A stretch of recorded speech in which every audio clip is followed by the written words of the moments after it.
Hello, I'm Rob, and welcome to the Geek Show. Andrew would usually do this interviewing lark, but today we're doing something very different and unique. I'm joined by Ethan, one of our writers. Hello there. How are you today? I'm very well, thank you. Thank you for having me. Yes, and this is unusual because you've presented me with something which, in today's age of movies, is very, very rare. Somebody who is obscure, like genuinely obscure.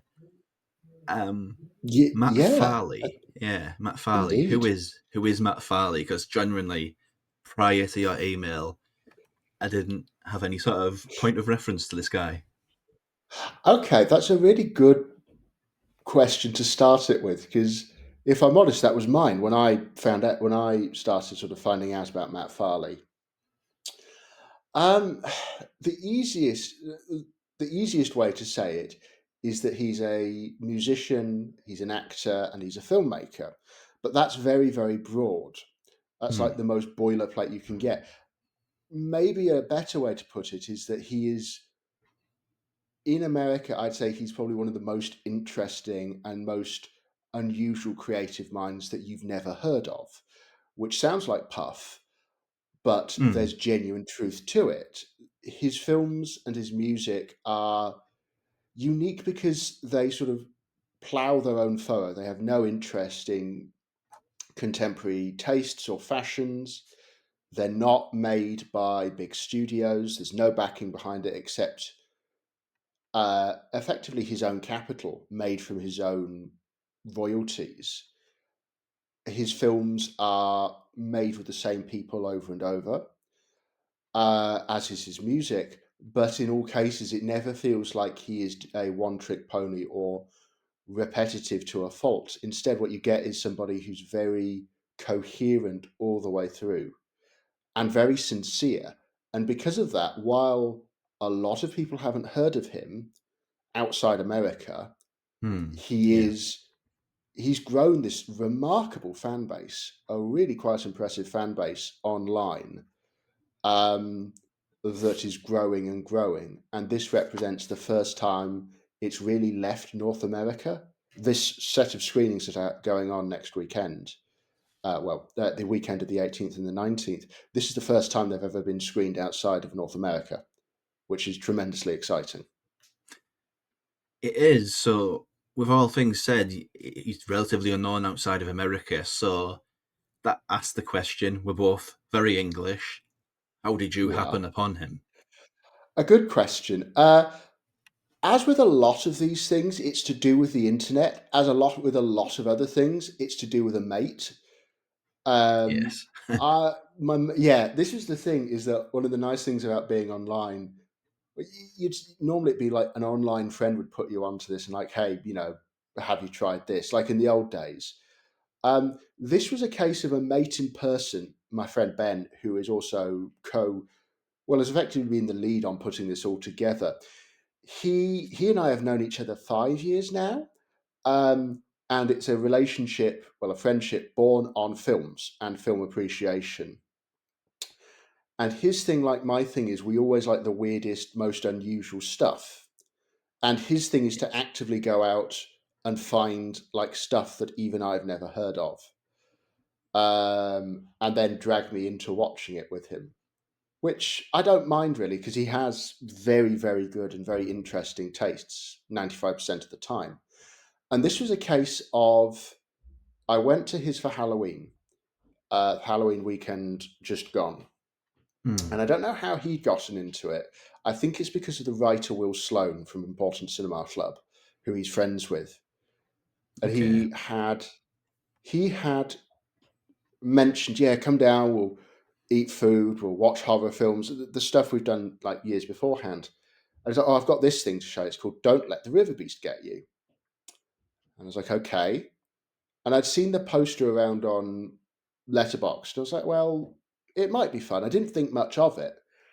And it then sort of was us two, another friend and his girlfriend, all sort of jammed on a sofa in his living room with like this laptop very precariously balanced and this very strange film begins to unfold where Hmm. it's like a version of the Creature of the Black Lagoon, but if it happened in a very small New England town and everybody was more interested in just sort of hanging out, which Okay. sounds it also has this very distinct aesthetic because it looks like a trashy B movie is accurate, but it's also a little unfair because you think about things like Ed Wood and you think, oh, this is just badly made. This is a person who doesn't know what they're doing. But Matt Farley and Charlie Roxburgh, who his sort of co-partner in all these productions, they've done this since the late 90s, really understood how to make a film. They know when to cut, they know how to frame a shot, they know how to light it. The sound is universally Okay. actually really good. And you're sitting there like, am I supposed to laugh at this? Or am I supposed to laugh with this? And by the end of it, I was like, I don't know how I feel about it, but I'm open to more of this. And it was a case Yeah. that, yeah, and it was a case. Oh, go on. Sorry. No, no, no. Sorry, we're just following on from that because there's so many lines that you cross in there, really, isn't there? There's Yeah. when people say DIY and low budget, they mean the Mm. boom will be in shot. I mean the acting's Mm. terrible. It'll mean all these sorts of things, but yeah, it's weird that that sort of thing will pop up because I assume this guy does everything. From what I have in my notes, where he writes, directs, acts, and edits everything, so Yeah. it's really Yeah. DIY. It's very DIY. It helps that Roxburgh, who is the director of Riverbeast and a lot of the films they've done together, is like an industry professional in his day to day job. I think he's worked on special effects on films like Die Hard, the Good Day to Die Hard. So they've got talent, they've got chops, but this is Yeah, like $10,000 budget. They'll um, use casts of family and friends. It's shot in their own homes. Everyone's wearing their own clothes, so it's super DIY. But it's like yeah. the DIY where and they're doing it. When I interviewed Matt, one of the things is like they do it all on a Saturday, so they'll do it over multiple Saturdays in a year, and Wow. sometimes it takes it's just and they're just working for like 6 months to a year at a time on some of these films. I think Riverbeast was shot over a year, and like these are really dedicated people working their backsides off to do it and to do it right. And I think that's what comes through. It's like it feels DIY and it feels low budget, but it never feels like sloppy or lazy or inept. It's that I think is a real part of the appeal. Is like it's low Yeah, budget, but it's the low budget you want. yeah, because it meant something very different in, say, the 70s and 80s. Because from what you're saying is ostensibly regional shot on video horror movies Mm. or genre movies, but it is that and it isn't. It's kind of this Yeah, perfect balancing act, it sounds like, anyway. it's no, you're right. It's a complete balancing act, and it's a perfect balancing act. And they would actually really appreciate you saying 70s and 80s regional, like the shot on video stuff. That's the stuff they love. Roxburgh and Oh, Farley, they okay. adore that stuff. They grew up on it. They would go to like they'd go to like VHS stores for movie nights and just raise the whole horror closet, watch as many of them as possible, watch all the TV movies, and they gradually built up this like almost encyclopedic knowledge. Like these are people who are huge fans of things like Creature from the Black Lake or The Mutilator Ah, or yes. these sorts of like stuff actually that Arrow would put out in the 2010s when they really went through the slasher phase. And I basically I got cut my teeth on regional horrors with like the Slayer, because obviously Arrow put them out in beautiful copies, but these are like the pure grungy VHSs. And yeah, I think this is they've seen all these films and they've noted all these production errors and they've done well. We really like this little bit about it. We don't like this bit, but we like this weird little bit of like. character into play. How can we put that into a film? How can we make a film around it?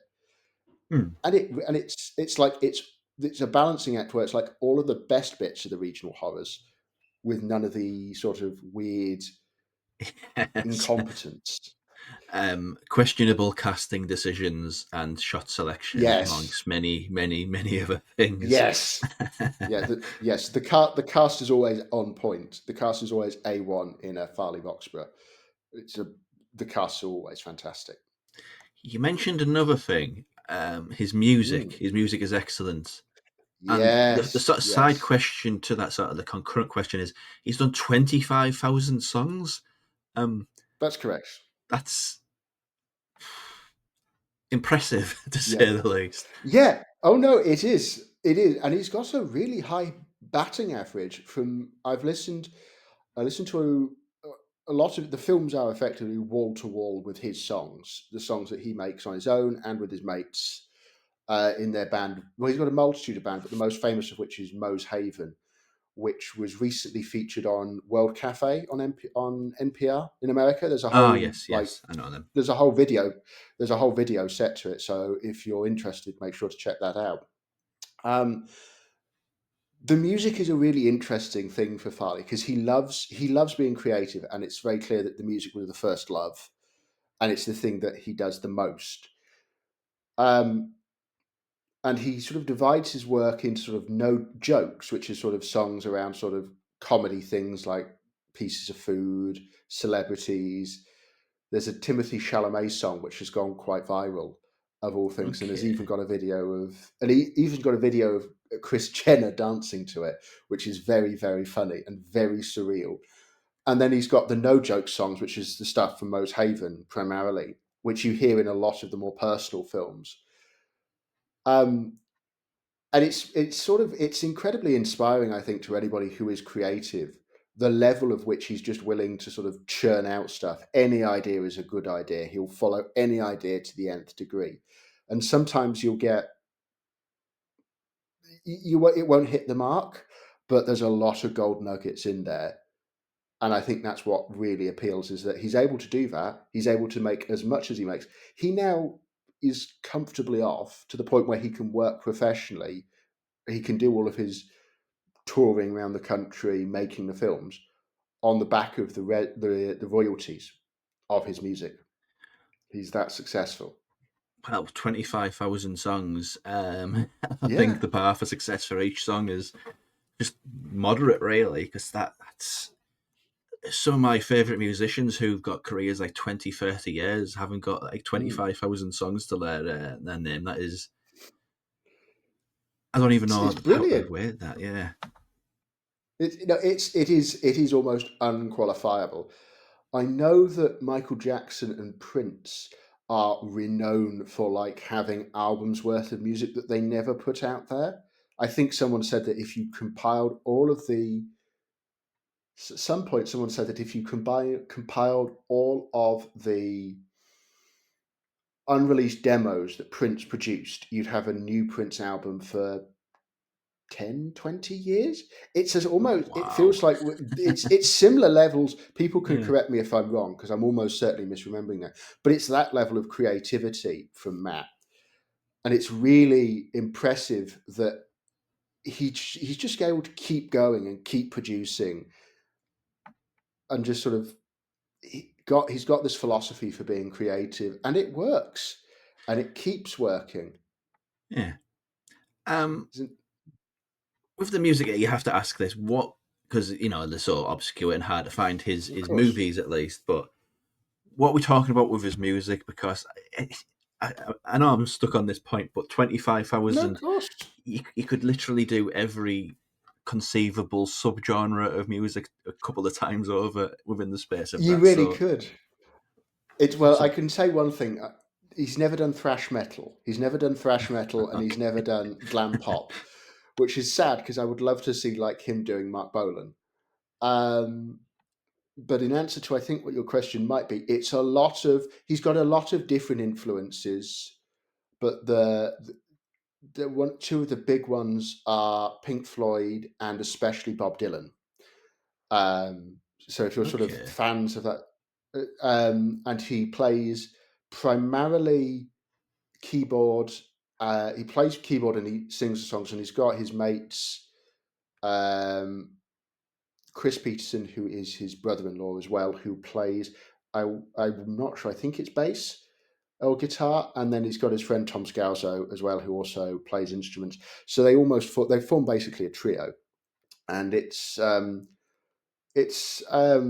there are bits of folk to it. There's a bits of pop to it. There's bits of rock to it. It's sort of within that sphere, really, Yeah. but it sort of goes off in sort of many different directions and on many very different subjects. Um, you can, however, while the movies are more obscure, although there's a fair few of them which you can now find on Amazon, which we'll get to, pretty much all of his music's on Spotify. If you stream any of Matt's songs, you are directly contributing to his income because that's how he makes his money. So what you're doing is by watching the films, but especially by streaming the songs, you're helping an independent artist to Yes. keep playing, making his work. And and that's a really big thing I want to stress is that this is like pure, almost farm to table music making and Yeah. creativity. And if that's not a reason to really love him, then I don't know what to tell you. Absolutely. Yeah. The popularity is a thing which I think needs sort of quantifying, Mm, because sort of DIY coming from the bottom mm. up, just how popular has he gotten? Because you said he's made a living off this, but in the Yeah, American sort of ecosystem, where is he in this sort of popularity scale? Because I think I remember that's a good reading reference to how question. how high he's gotten in the industry, I guess we'd call it. That's a really good question. The thing with him is that he is almost a bubble on his own, which is very annoying to say, which sounds like an annoying answer considering what you've just said. But he's working so entirely off his own back and his own interests that he just sort of floats along at his own pace. He's not really he's not really trapped in or sort of associated with any sort of movement or independent cinema ideal that might give him some sort of cachet. He's not mumblecore, to revive an old phrase. Yeah. He's not like guerrilla filmmaking. He's not like the rise of the recent shot on video horrors that we've seen places coming out like Canada and so on and so forth, where they're really deliberately harking back to those aesthetics. He seems to just operate entirely on his own sphere and entirely as a media empire of his own. The closest I can think of in terms of region and perhaps sensibility, especially in the more recent films, is the sort of the films that have come out from sort of the Lake Michigan area. So Lake Michigan Monster and Hundreds of Oh, Beavers. okay. They they're not as pyrotechnic as those films, where they're very clearly like they're almost comic strips as films. Though that's not a Yeah. criticism. I love them both sincerely, but it's the same distinctly regional flavor. The same, especially in the more recent films from Farley, black and white. The same sort of very cockeyed depiction of America. The same reoccurring cast. That's, I think, the easiest way to sort of measure him Hmm. if you wanted to measure a similar uh, contemporary. But I think the thing with Matt is that Matt has been doing this. Well, Matt and Charlie, to be fair, have been at this and have been gaining traction in this from about 2007 because they put films into the Toronto Film Festival. They were rejected, but the person, Peter Kaplowski, who was the head of the Midnight Movies, was like, basically went to Matt and Charlie and went, "You give me whatever you come up with."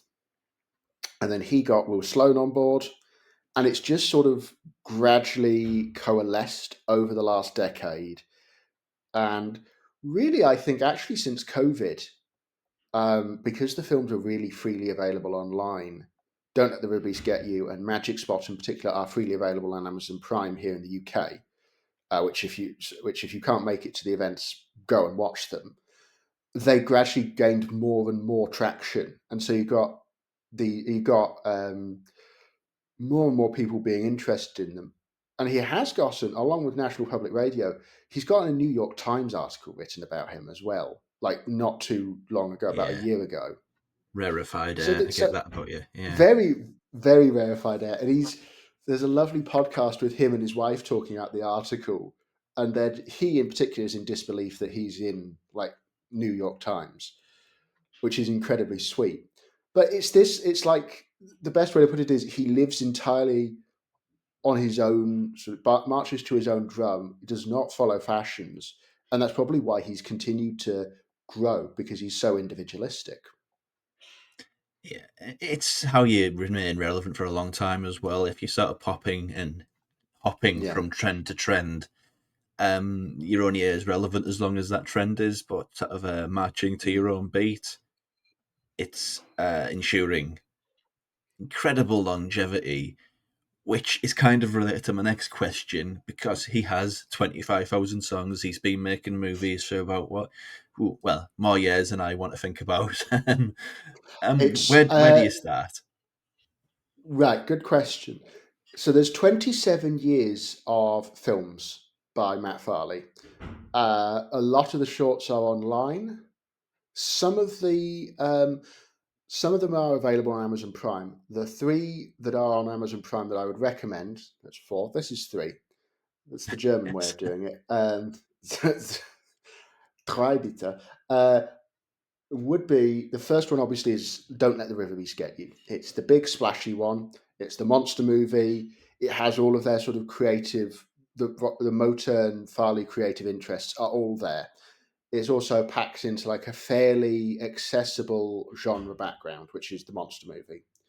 Hmm. I'd then also probably go into Magic Spot as the second one, which is also one we're screening. That's a lot more wistful, like sort of sweet. It's about three. It's a couple of years ago now. It's a 2022 film. Sweet sci-fi, sort of family. It's almost family orientated, really, because it's about a family and it's very Yeah. sort of gentle humor. Um, and that's about two cousins who find that they found a magic rock in the woods that can transport them through time, and they use it to find a lost relative. And that one is incredibly sort of like, the rules are so specific for how it works, but you don't really care when you're watching it because you're sort of charmed by just how lovely it all is and how lovely the characters are. But also, it's shot in black and white. It looks gorgeous. It's shot in black and white in the deep snow of a New England winter, like snowbanks everywhere. It's gorgeous. It Yeah. is a gorgeous, gorgeous film. Those two, I think, are really the best place to start. And then they've got one of the earlier films, which is Murders, Monsters, and Marriage in Manch Vegas, which is perhaps for a little bit later on down the track. All It's a three of those things do appear in the film. yeah, it's a hell of a name, that one. Yes. It's the best name. It's I think my favourite of the names is that one. So those three are very available. I'll also say as well, you can access a lot of them on Vimeo in the UK. You can buy them through Vimeo. They're about £9 to £10. You have them permanently, and again, you're supporting Matt and Charlie to keep making films. They are still working. They're working on one at the moment. I think they're nearly finished with it, um, which is Evil Puddle, which should be out later this year. Okay. Yeah, no, it's just as great as it sounds. And then I'm not sure what they're doing after that, but they're coming up with stuff pretty consistently. Hmm. So yeah, I would start with Don't Let the Riverbeast Get You and Magic Spot. But if you are available to come over Easter weekend to the Rio Cinema, well, it's three films we're showing. It's the Don't Let the Riverbeast Get You, Magic Spot, but also Local Legends, which is another one I highly recommend as well, which is about Matt as a creator, and it's a very, very sweet film. Okay. So, the events themselves, how did that Mm. come about? Because it is Right. a big deal to get somebody over from America to the UK for the first time. The screenings came about in a really interesting way. Matt likes to put his phone number and his email out in basically everything he ever does because he likes to get people calling in. He likes people to interact with people to ask about the work, and it's how he keeps like his public interest in his art.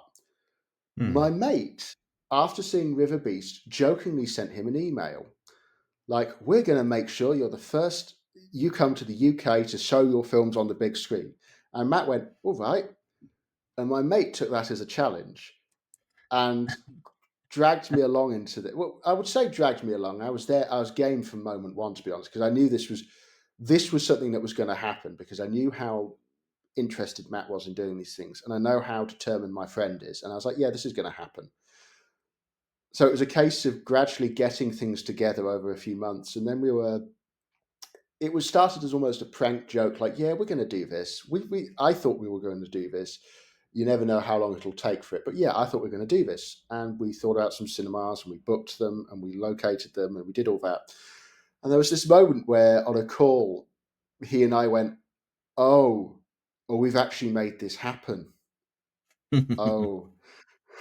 So we got to this point where we were like, well, somehow we've managed to start a film festival of like 3 screenings. We don't know how. It was just Matt was willing to come over. He wanted to come over anyway because his wife studied in London, and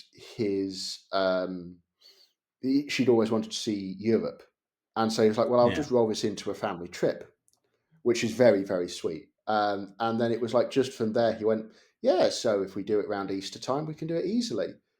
And then we were like, "Okay, cool, we'll find some stuff." And it just sort of happened very sort of matter of fact and very organically without knowing what we're doing. It's a bit like those. I suppose this is something I've never done, but I suppose some people have, where it's like if you get drunk and you bid on something on eBay and you wake up the next morning and you found yourself with like 10 Bob Dylan vinyls or an Yes. ancient daft car. It's like, great.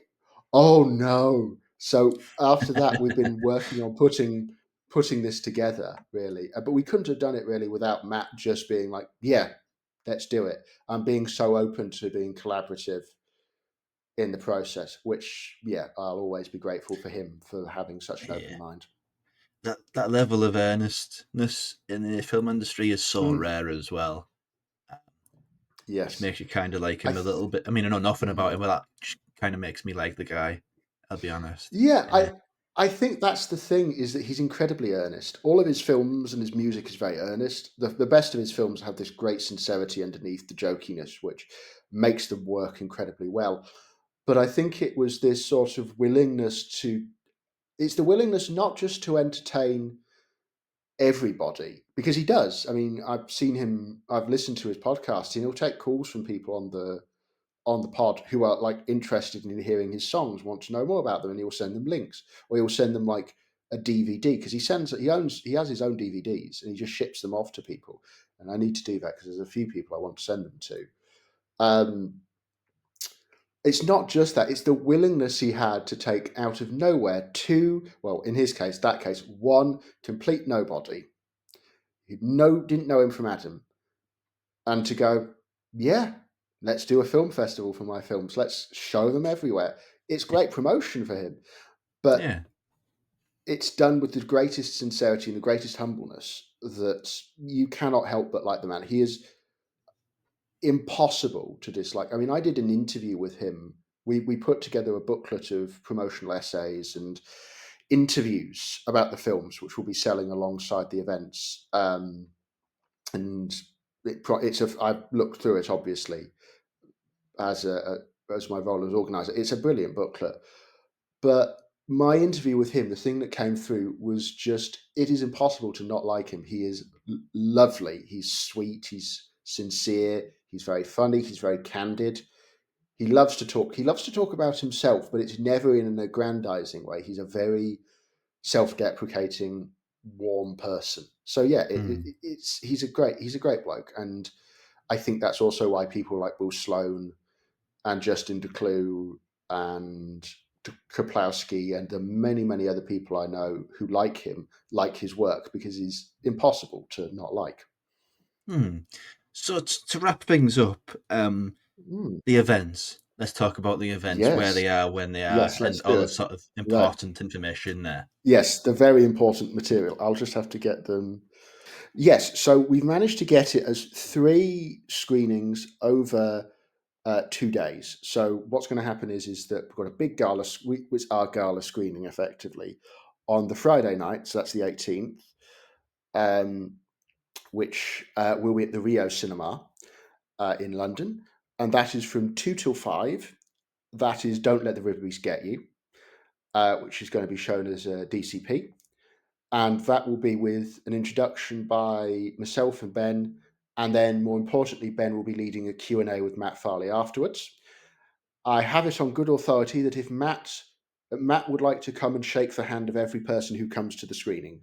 So if you want to meet him, you will probably get a Matt Farley handshake. But yeah, that's from two Yes. till five on the 18th. On the 19th, we're going to be starting at 1:30 at Close Up in Shoreditch, near where they have that fabulous bagel place. If you've not had the salt beef bagels from Shoreditch, I highly recommend it. Make sure to have one Okay. before you come to our screening, though, please. No eating during the screening. That's from 1:30 till 3:30. That's with an introduction by Matt, and that's 40 tickets, and we've sold almost half the tickets for that already. So if you're interested, make sure to get one of those. And then on the 19th, on the evening, from 6 till about 9, which is more because we've got a lot of time for that one, we'll be at the Horse Hospital, which is Stephen Thrower's favourite cinema screening in London. And we will be showing Magic Spot on the big screen, and I will be leading a Q&A with Matt after the fact. And obviously there will be chances for you to buy materials. I think Matt is bringing some of his own promotional materials with him. We've got, and so you might be able to pick up a DVD or Blu-ray of his films, one of our Motern sort of journals that we've made. Yeah, there's a lot of different stuff there. And what will happen as well is I will have the links will be available on the Geek Show, but also on my letterbox. I'll have a review up with all the links that you can easily click on. But yeah, that's what the details are for Hmm. next weekend. It's amazing to think that we're very nearly there now. We've been working on this since about November, and we're very nearly Yeah. there. We're at the final hurdle. It's one of those moments that when you're doing it, you just pinch yourself and it'll all feel very, very real. Yeah, it still feels like a surreal dream, to be honest. That Hmm. somehow, I mean, I've done introductions in person. I've done them a number of times. I've never done them with a director before, and I've never done them with a person that I've seen on screen and has respected as much as I have as much as Matt Farley. That's going to be quite interesting. That's going to be quite a scary experience, really. Huh. But I'm really looking It's, forward to it. adrenaline is a hell of a drug, is all I Yeah, can say. Rick James really underestimated adrenaline, to be sure. Yeah, I think Yeah, it's going to be a great time. And if you can come and you've not booked a ticket, we'd love to see you. Well, absolutely. myself and Ben, obviously, but Matt definitely. As far as getting more information about Matt, is there a website where people can find out more about him, all of Abs- his stuff? Absolutely.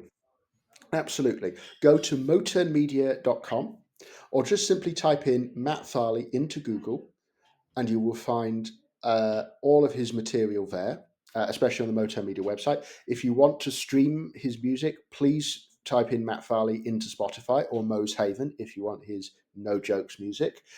If you want to buy his films, Gold Ninja Video, run by Justin Decloux, has a number of them uh, in lovely Blu-ray, including Don't Let the Riverbeast Get You, but also Freaky Farley, which is a very, very fun one, and that's scanned from the original 16mm negative, and has a audio track with Matt Farley giving commentary. Yeah, there's a number of places, but if you want to get basic details, go to Motern Media or read the excellent New York Times article that came out last year on him. That's also very highly recommended. Hmm. And yourself, Ethan, where can we find you online before we wrap up? Uh, Well, the one place that you'll really find me For some reason, I wanted to start singing "You Will Always Find Me in the Kitchen at Parties," but you will always find me. You will always find me on Letterboxd on the internet. It's my name is Dr. Ethan Lyon. You can find me on there. Yeah, come chat to me about films. Come comment on whether you think that I have severely underestimated some of your favourites. Which, to be fair, there's a few I have. But yeah, just I always am down for a chat. I like to read a good review. I like to read any review, and yeah, that's the big place for me. Is Dr. Ethan Lyon on Letterboxd. Okay, and yes, until the next one, good luck with the event, and Thank you kindly. thanks for watching. Thank you.